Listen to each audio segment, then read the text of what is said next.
Hello everyone, Shri Giriraj Maharaj group of institution की तरफ से बीएड ऑनलाइन क्लासेस में आप सभी का स्वागत है। तो आज की क्लास में हम आज का चैप्टर पढ़ेंगे Maxim's and principles of teaching. कि मैक्सिम्स जिसको कहते हैं कहावतें और ऐसे कौन कौन से सिद्धांत हैं जो हमारे टीचिंग में हमारे लिए हेल्पफुल होते हैं। तो जैसा कि आज का हमारा टॉपिक है maxim and principles of teaching, तो सबसे पहले हम जानते हैं कि मैक्सिम्स ऑफ टीचिंग होता क्या है। Maxim's of teaching,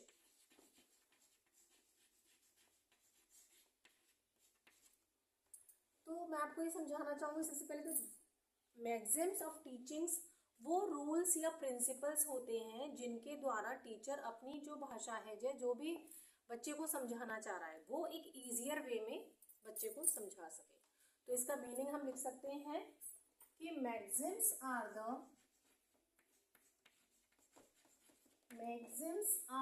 general rules और principles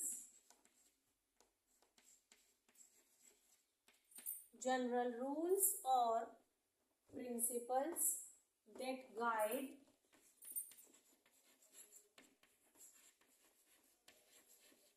educator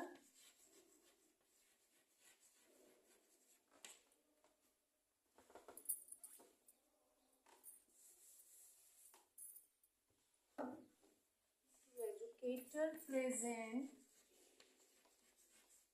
information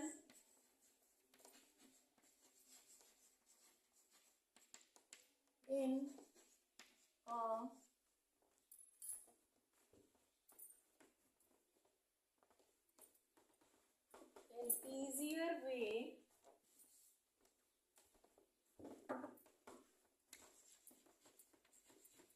easier way for students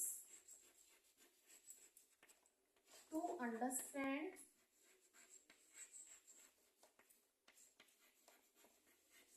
and learn। तो ये तो मैक्सिम्स की हमारा मीनिंग हो गया कि maxims are the general rules और principles that guide educator present information in easier way for students to understand and learn। Educator को वो सारे रूल्स और प्रिंसिपल्स होते हैं जो गाइड करते हैं अपना जो भी सब्जेक्ट है उसको ईजियर वे में समझाने के लिए किसको, स्टूडेंट्स को। और ये बेस्ड होते हैं एक्सपीरियंस और साइकोलॉजी पर। जो मैक्सिम्स होते हैं, maxims are based on experience and psychology. जैसे कि कहावत है, कुछ लोग कहते हैं कि ये मेरे बाल ऐसे धूप में थोड़े ही ना सफेद हुए हैं, ये मेरे जो बाल सफेद हुए हैं ये मेरे एक्सपीरियंस से हुए हैं, यानी मेरी एज है उसके हिसाब से मेरे बाल वाइट हुए हैं, धूप में सुखाने से या सूखने से सफेद नहीं हुए हैं।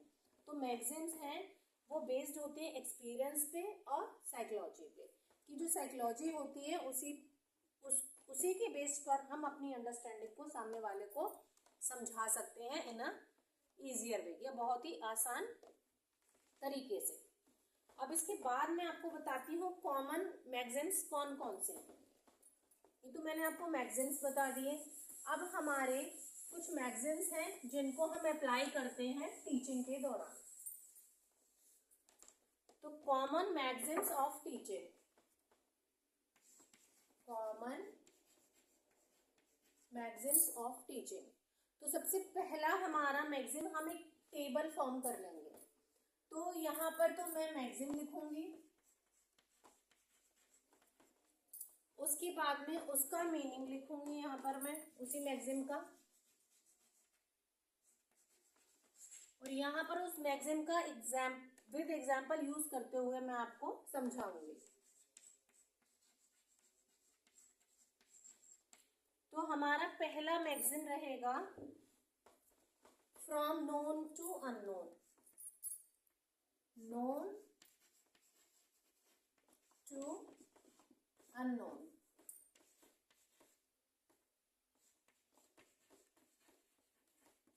तो हमारा पहला मैक्सिम है नोन टू अननोन। इसका मीनिंग होता है start with the student what they learn better than previous knowledge. Learn better than previous knowledge, कि बच्चे जो कुछ भी पहले से जानते हैं उससे बेटर जानना। ठीक है, जैसे बच्चे को एग्जाम्पल मैं इसका बताती हूँ कि जैसे बच्चे को हम घटाव या सब्ट्रैक्शन कब सिखाते हैं, जब उसको जोड़ना आता है।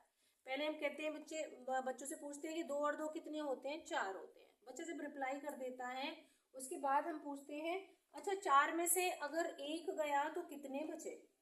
तो पहले हम उसको जोड़ना सिखाएंगे, उसके बाद में उसको घटाना सिखाएंगे। तो इसका एक एग्जाम्पल हो जाता है टीच सब्ट्रैक्शन आफ्टर एडिशन।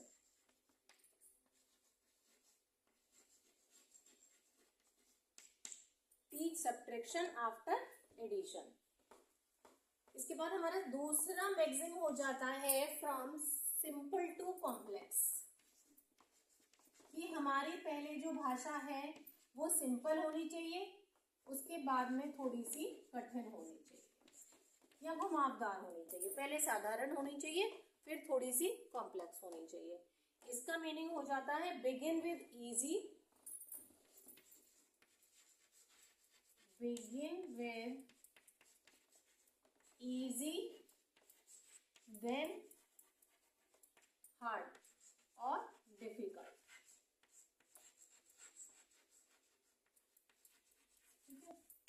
कि बच्चे से पहले हम एग्जाम में भी स्टार्टिंग में देखते हैं, बच्चे क्वेश्चन पेपर देखने के बाद कहते हैं अरे पेपर तो बहुत इजी आया है। स्टार्टिंग में 1-2 क्वेश्चन देखे कि पेपर तो बहुत इजी आया है, आगे चल के पता चलता है अरे ये तो बहुत हार्ड है, हमें तो इसमें से कुछ आता ही नहीं है। तो पहले सिंपल टू कॉम्प्लेक्स, तो इसमें हमारा एग्जांपल आ जाता है teach simple sentences, teach simple sentences then complex grammar also. Grammar में भी तो सिंपल टू कॉम्प्लेक्स से ट्रांसफॉर्मेशन हमारी होती है। ट्रांसफॉर्मेशन में क्या होता है कि सिंपल से कॉम्प्लेक्स में हम चेंज करते हैं, देन कॉम्प्लेक्स से सिंपल। ये हमारी ट्रांसफॉर्मेशन में भी ग्रामर में आ जाता है इंग्लिश सब्जेक्ट में। इसके बाद तीसरा हमारा रहता है concrete to abstract. Concrete to abstract. तीसरा हमारा मैक्सिम है कंक्रीट टू एब्स्ट्रैक्ट। इसका मतलब होता है कि पहले हम रियल ऑब्जेक्ट से बच्चों को कॉन्सेप्ट समझाते हैं, उसके बाद इमेजिन करके उसको समझ जाते हैं। Use real objects then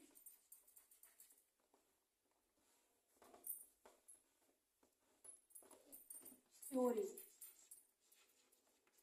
concepts. पहले हम रियल ऑब्जेक्ट्स का यूज करते हैं, उसके बाद जो थ्योरीज हैं उसके कॉन्सेप्ट्स के बेस पे हम टीचिंग करते हैं। जैसे एक एग्जांपल बताती हूँ, show by showing fruits for chapter nutrition.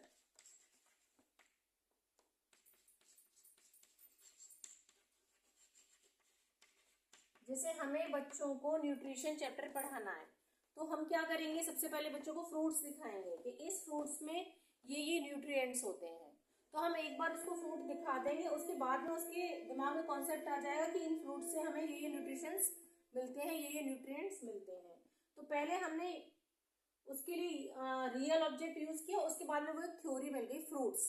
पहले हमने उसको एक फल दिखाया, उसके बाद में हमने उसको एक इमेजिन करके पूरी थ्योरी उसके ऊपर बना दी। इसके बाद फोर्थ आता है हमारा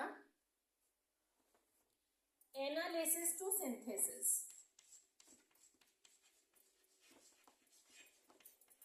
एनालिसिस टू सिंथेसिस। आप देख रहे होंगे कि आप ये सोच रहे होंगे कि ये तो सारे ग्रामर वाले मैम करवा रही हैं, ये सारे सिंपल टू कॉम्प्लेक्स हो गया, कंक्रीट टू एब्स्ट्रैक्ट हो गया, अब एनालिसिस टू सिंथेसिस आ गया।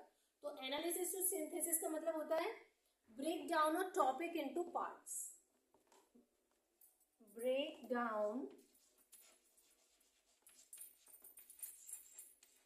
अ टॉपिक इनटू पार्ट्स। ये जैसे कि हमारा चैप्टर होता है, उसके बहुत सारे सब टॉपिक्स भी होते हैं, तो जो सब टॉपिक्स होते हैं वही हमारे सिंथेसाइज हो जाते हैं। तो इसका एग्जाम्पल हो जाएगा कि पार्ट ऑफ स्पीच, मान लीजिए कि इंग्लिश ग्रामर में हमारे पार्ट ऑफ स्पीच है जो कि बहुत ही इंपॉर्टेंट रोल प्ले करता है। तो इसके अंतर्गत हम कि अगर हमें इंग्लिश ग्रामर पढ़ानी है तो सबसे पहले हम क्या करेंगे, पार्ट ऑफ स्पीच बच्चे को समझाएंगे कि ट्रांसलेशन में सबसे ज़्यादा पार्ट ऑफ स्पीच जो है वो एक इम्पॉर्टेंट रोल प्ले करती है, क्योंकि जो पार्ट ऑफ स्पीच है उसी में जो हमारे 8 पार्ट्स हैं वो सारी हमारी इंग्लिश ग्रामर उन्हीं पे बेस्ड रहती है। तो इसमें हो जाएगा teach part of speech first, कि बच्चे को सबसे पहले ग्रामर समझने के लिए पार्ट ऑफ स्पीच पढ़ाई जाती है। इसलिए उसी पे बेस पे हमारी ये मैक्सिम रहेगी, एनालिसिस टू सिंथेसिस। इसके बाद में हमारा लास्ट रहेगा फ्रॉम नियर टू फार। पांचवा हमारा मैक्सिम रहेगा नियर टू फार, यानी पास से दूर। ये आप यहीं से समझ पा रहे होंगे। तो इसका मीनिंग होता है begin with familiar, begin with familiar then strict. देखिए टीचर आते ही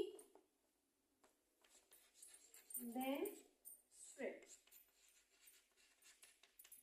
कि बच्चा टीचर अगर क्लास में आते ही मारना पीटना डांटना बच्चों को शुरू हो जाए तो क्या बच्चे ऐसे टीचर से पढ़ना पसंद करेंगे? नहीं, वो ऐसे टीचर को लाइक ही नहीं करेंगे। पहले टीचर को आके फैमिलियर होना होता है, बच्चे को समझना होता है कि बच्चों का आज मूड क्या है, उसी के बेसिस पे अपना जो बिहेवियर है वो धीरे धीरे चेंज करना होता है। तो इसी का मीनिंग तो फ्रॉम नियर टू फार। इसका एग्जाम्पल यही हो जाएगा teachers and teachers behaviour.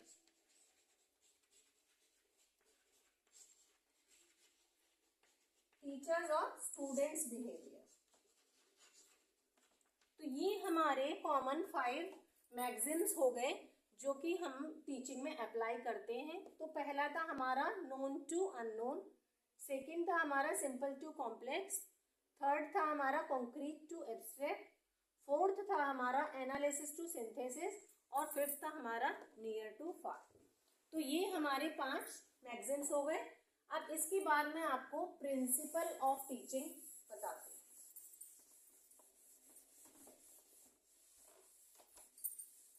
Teaching में प्रिंसिपल्स का क्या रोल रहता है। It is also play a vital role in the teaching. अब हम पढ़ेंगे सिद्धांत, टीचिंग के प्रिंसिपल्स या सिद्धांत। तो अब ये प्रिंसिपल्स क्या होते हैं? तो प्रिंसिपल भी सेम वही बेसिक रूल्स, आइडियाज, ट्रूथ्स होते हैं जिनसे हम लर्निंग को बेटर बना सकते हैं, जिससे हमारा जो रिजल्ट है वो इफेक्टिवली रहे। तो इसका मीनिंग मैं आपको पहले लिखवाती हूँ। Principle of teaching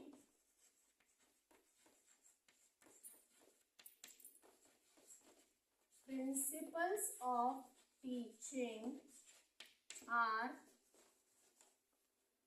based on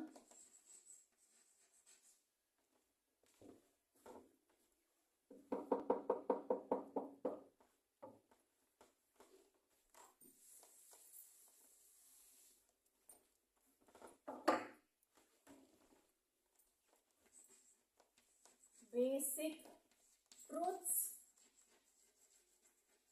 और आइडियाज, बेसिक ट्रूथ्स और आइडियाज that guide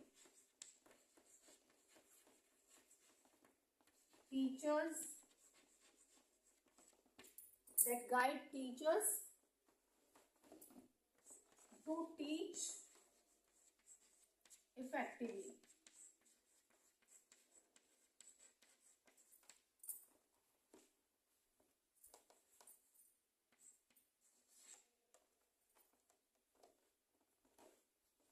तो principle of teacher are based on basic truths और ideas that guide teachers to teach effectively. तो इन दोनों का रिलेशन बहुत ही क्लोज है, इंटरकनेक्टेड है. किस किस का? प्रिंसिपल एंड मैक्सिम्स का. तो उसमें मैक्सिम्स में भी हमने यही देखा था कि मैक्सिम्स की हेल्प से ही एक एजुकेटर जो है अपनी सब्जेक्ट को या टीचिंग को इफेक्टिवली कैसे कर सकता है, कैसे बच्चों को अच्छे से समझा सकता है. और प्रिंसिपल्स का मीनिंग भी यही है. तो ये दोनों इंटरकनेक्टेड हैं. और सेम ये भी बेस्ड है एजुकेशनल साइकोलॉजी और learners nature. Principles are based on principles of teaching are based on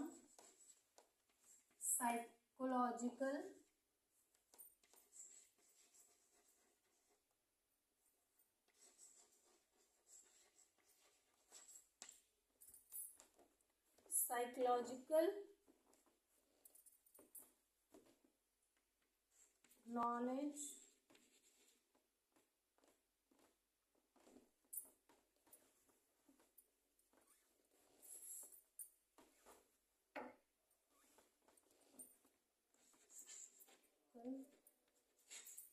and learners nature.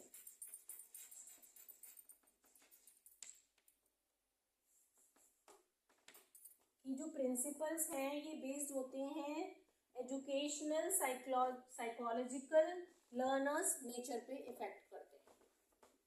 इसके बाद मैं आपको बताती हूँ टाइप्स ऑफ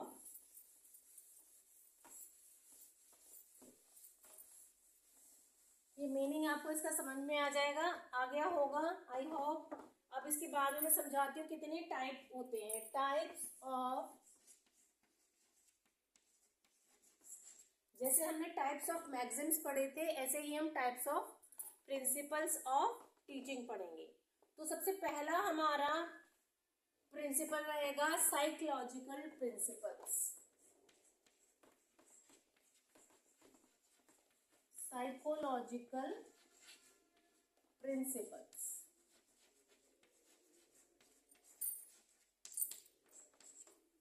तो साइकोलॉजिकल प्रिंसिपल्स क्या होते हैं? ये बेस्ड होते हैं कि बच्चा क्या सीखता है, क्या फील करता है और क्या लर्न करता है. तो ये जो प्रिंसिपल होते हैं ये बेस्ड होते हैं students how to learn, think and feel. जो साइकोलॉजिकल प्रिंसिपल हैं वो उसके जो सिद्धांत होते हैं बेस्ड होते हैं कि विद्यार्थी क्या सीखता है, क्या सोचता है और क्या महसूस करता है.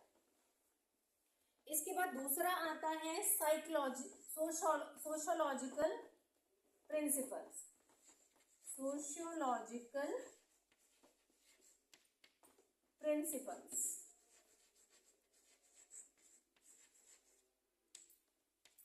जैसा कि आप वर्ड से ही समझ पा रहे होंगे कि सोशियोलॉजिकल प्रिंसिपल से रिलेशन उसका रहेगा सोशल एक्ट और रियल लाइफ से. इसका रिलेशन किससे रहेगा? Society. It is based on, ये जो सिद्धांत होते हैं बेस्ड होते हैं सोसाइटी और रियल लाइफ पे, कि बच्चा कैसी सोसाइटी में रह रहा है और उसकी जो रियल लाइफ है, रियल और सोशल लाइफ,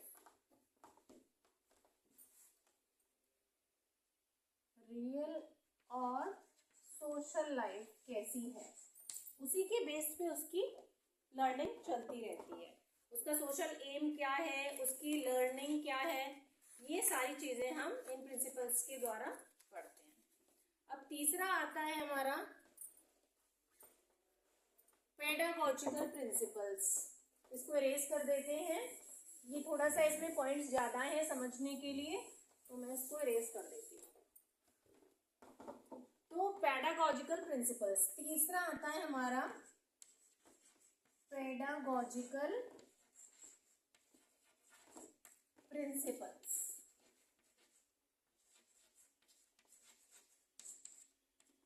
अब ये पेडागोजिकल प्रिंसिपल्स क्या होते हैं? इस प्रिंसिपल के से बच्चों को गाइडेंस मिलता है कि अलग अलग मेथड और प्रोसेस टीचिंग के दौरान वो बच्चा क्या सीख रहा है। तो ये जो पेडागोजिकल प्रिंसिपल है ये गाइड करता है, इट गाइड्स फॉर मेथड्स, अलग अलग तरीके टीचिंग के दौरान, method and process of teaching.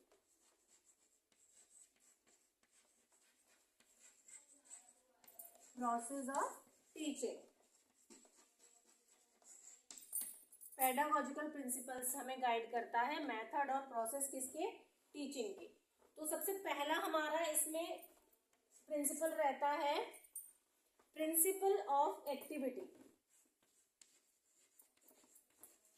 Principle of activity कि एक्टिविटी के द्वारा बच्चा अच्छे से सीखता है, जैसा कि आप लोगों को पता ही होगा। उसके बाद रहता है कोरिलेशन। कोरिलेशन भी बहुत ही इफेक्टिव है इसमें। उसके बाद आ जाता है प्रिंसिपल ऑफ प्लानिंग। तीसरा हमारा प्लानिंग हो जाता है, जो भी काम हम कर रहे हैं उसकी प्लानिंग बहुत ही इफेक्टिव होती है। उसके बाद चौथा आ जाता है हमारा प्रिंसिपल ऑफ फीडबैक। तो ये चार हमारे जो पॉइंट्स हैं जो हमें गाइड करते हैं पेडागोजिकल प्रिंसिपल्स में हमें अप्लाई करने के लिए। तो जिसमें पेडागोजिकल प्रिंसिपल्स में हमारा पहला प्रिंसिपल था प्रिंसिपल ऑफ एक्टिविटी की एक्टिविटी से ही बच्चा बेटर अंडरस्टैंडिंग उसके अंदर होती है। उसके बाद कोरिलेशन, बच्चा आपस में डिस्कस करके नई नई चीजों को ज्यादा बेटर सीखता है। फिर नेक्स्ट था हमारा प्रिंसिपल ऑफ प्लानिंग कि कोई भी हम काम कर रहे होते हैं तो अगर उसकी हमारी प्री प्लानिंग है तो वो काम बेटर हो सकता है। Then feedback, principle of feedback. तो प्रिंसिपल और फीडबैक के द्वारा हमें पता चलता है कि हमारी लर्निंग या टीचिंग कैसी है। तो ये हमारे चार पॉइंट्स थे पेडागोजिकल प्रिंसिपल के। अब फोर्थ आता है हमारा जनरल प्रिंसिपल्स कि अब हमारी टीचिंग में जनरल प्रिंसिपल्स कौन कौन से हैं वो हम देखेंगे।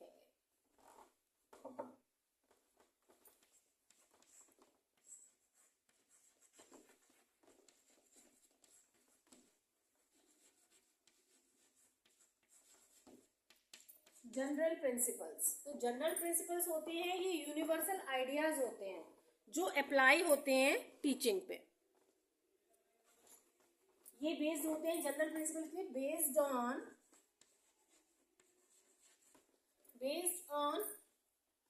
यूनिवर्सल आइडियाज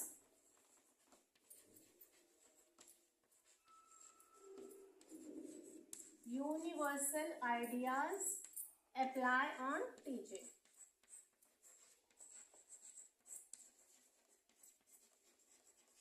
कि जो भी यूनिवर्सल आइडियाज होते हैं जो कि टीचिंग पर हम अप्लाई करते हैं। अब इसके 3 पॉइंट्स होते हैं। पहला आता है हमारा सबसे जो इफेक्टिव है फ्लेक्सिबिलिटी।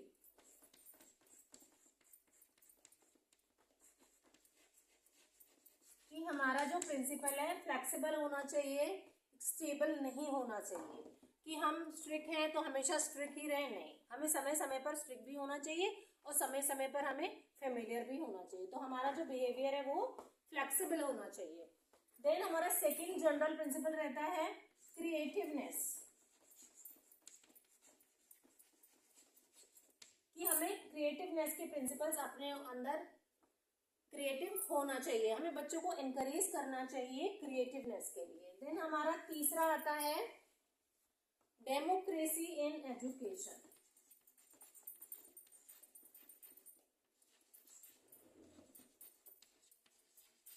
जनरल प्रिंसिपल में हमारे ये 3 पॉइंट्स हैं जो कि बहुत ही इफेक्टिव हैं। तो लास्ट है हमारा डेमोक्रेसी इन एजुकेशन। इससे क्या होता है, बच्चों को इक्वल अपॉर्चुनिटी मिलती है कोई भी काम करने के लिए। जो डेमोक्रेसी इन एजुकेशन है, इससे बच्चों को हर किसी के लिए इक्वल अपॉर्चुनिटीज मिलती हैं पार्टिसिपेशंस के लिए या फिर किसी भी वर्क को करने के लिए। तो ये 3 हमने प्रिंसिपल्स पढ़े, किसके, जनरल प्रिंसिपल्स के। तो हमारे कॉमन आज के चैप्टर में कॉमन जो हमारे मैक्सिम्स थे, प्रिंसिपल्स थे, वो आज की क्लास में हमने डिस्कस करे। आई होप आप लोगों को अच्छे से समझ में आए होंगे। तो एक बार हम फिर से रिवाइज कर लेते हैं कि जो हमारे कॉमन मैक्सिम्स थे वो कौन कौन से थे। तो कॉमन मैक्सिम्स में थे हमारे, सबसे पहला था हमारा नोन टू अननोन, दूसरा था हमारा सिंपल टू कॉम्प्लेक्स, तीसरा मैक्सिम था हमारा कॉन्क्रीट टू एब्स्ट्रैक्ट, और चौथा था हमारा एनालिसिस टू सिंथेसिस, और लास्ट हमारा 5वां मैक्सिम था नियर टू फार। तो ये हमारे 5 मैक्सिम्स थे जो आज की क्लास में हमने पढ़े। और हमारे जो प्रिंसिपल्स थे उनमें हमारे मेन प्रिंसिपल्स थे, सबसे पहला तो था हमारा साइकोलॉजिकल प्रिंसिपल्स, दूसरा था हमारा सोशियोलॉजिकल प्रिंसिपल्स, तीसरा था हमारा पेडागॉजिकल प्रिंसिपल्स, और चौथा जो कि हमारे बोर्ड पे लिखा हुआ है जनरल प्रिंसिपल्स। तो यार सारे जो प्रिंसिपल्स एंड मैक्सिम्स हमने पढ़े ये बहुत ही इफेक्टिव होते हैं टीचिंग में। तो आज की क्लास को हम यहीं विराम देते हैं। नेक्स्ट टॉपिक हम नेक्स्ट क्लास में स्टार्ट करेंगे। Thank you so much.